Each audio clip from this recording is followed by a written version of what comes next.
the lady became my wife. And then I went to New York with the company of players to do Marlowe. And I was in New York, and sort of people came to visit with me because I was in this play on Broadway. So as a result of going to Stratford, my life changed. And I had been there 3 years, and then went on to whatever I've gone on to. So I'm eternally grateful to Stratford. I have many great, great memories of Stratford. But it requires a commitment from April to November or something. I mean, into the fall. It isn't even like 6 or 8 weeks like you might do a show in New York. I mean, going to Stratford is a huge commitment of time, which means you uproot your whole life and you go to live in now what is one of the great places in Canada, Stratford, Ontario. The River Avon is beauteous, and there's swans and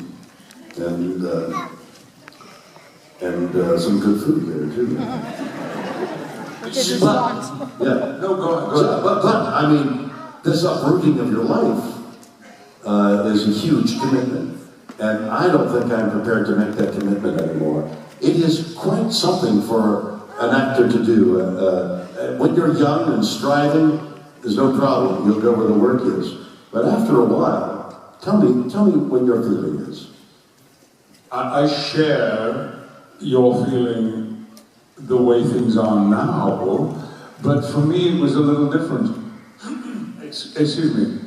I was like wolfing down handfuls of potato chips as I walked over here, and I'm now paying the price for it.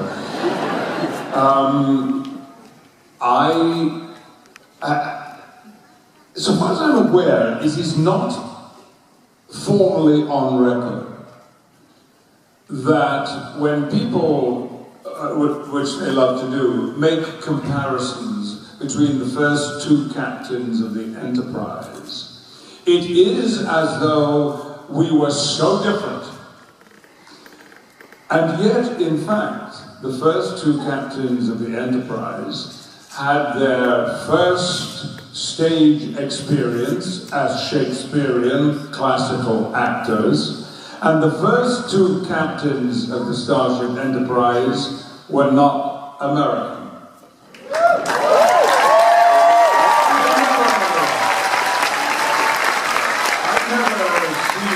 Formally commented on before, but for me, Bill, when I left drama school and went into the professional theatre, it took 7 years for me to make it to the Royal Shakespeare Company, but that was my only objective.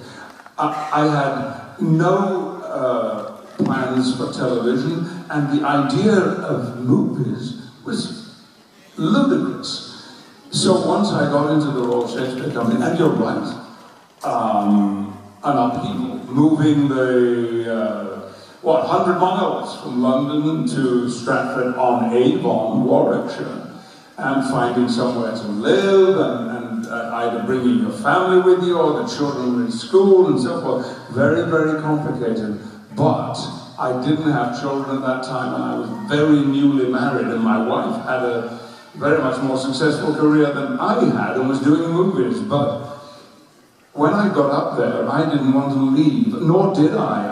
I stayed for 12 years and never worked with any other organization. Wow.